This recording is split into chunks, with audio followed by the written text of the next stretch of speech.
탑에 369, 정글에 피넛, 미드에 상혁이 형. 중국에서 롤 FM으로 불리는 게임인 롤 e스포츠 매니저에 23년 MSI 카드가 출시되었습니다. 이에 23년 우승팀인 징동 선수들이 인터뷰를 하게 되었는데요. 흥미로운 내용이 있어서 가져왔습니다.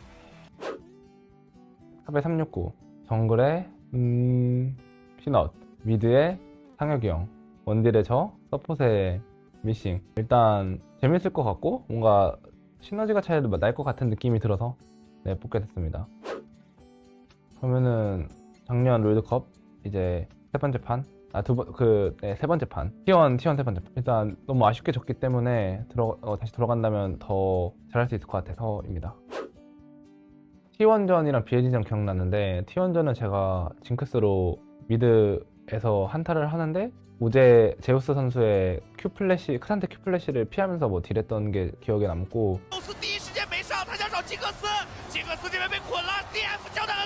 그리고 BLG전에 징크스로 탑에서 3대1로 제가 다 잡은 거? 그게 기억에 남네요.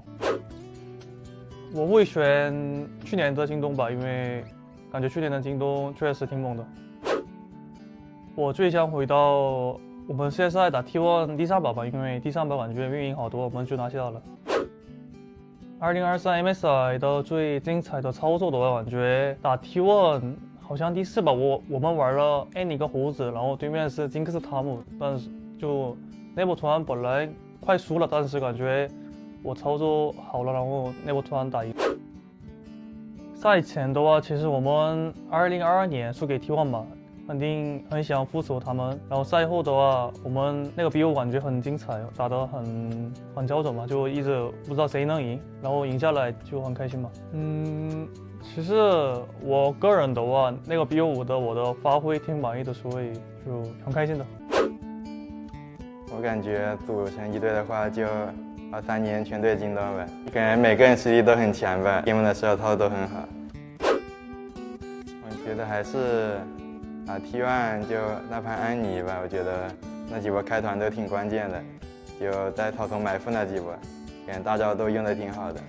然后我再去切你的后排就可以了。安妮来了，不错。当时 MSI 的历程，我记得那时候打 T1 的时候，可能是我们整个系列赛最吃力的一个 BO5吧。那时候就感觉他们3路队员都非常强，而且我们出一波团战，可能就一波直接被平推了，就20分钟直接被一波，就感觉那时候打 T1 压力很大。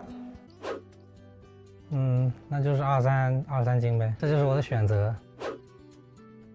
打 T1 的每一场都很想回到吧。我还是打 T1 第5把吧，当时就是大家都打得很好吧，然后当时感觉自己的路还没有玩得特别好。我觉得在 MSI 最难受，大家有点担心的就是打到 T1 的第5局吧，就是当时我们好像是2-1领先，然后连着2把被突然中路一波团战结束掉，当时就可能会输了的感觉，你知道吗？就是还好最后是稳下来，赢下来了。最高兴的也是赢了 T1 吧，就因为那一场是赢得很困难，就被连续翻盘2把以后，当时是大家气氛都是比较压抑的，我觉得那个是对我们团队士气帮助最大的一把。印象最深刻的话就是我打 T1 的时候，酒桶好像是 E 到对面蓝 buff 那边，然后刚好对面格温来找我，还没找到我，好像就是那一波，然后我绕后开到对面 EDC， 就在对方蓝 buff 我们是红色方的时候。我的位置没被发现，先给一个大招，大叔的大招。我想回到19年季后赛打 IG 的时候，当时用团长打惹他瑞兹，很后悔。你让我组建一个队伍的话，我就组18年的 IG 吧，因为我觉得那个是我心目中的白月光。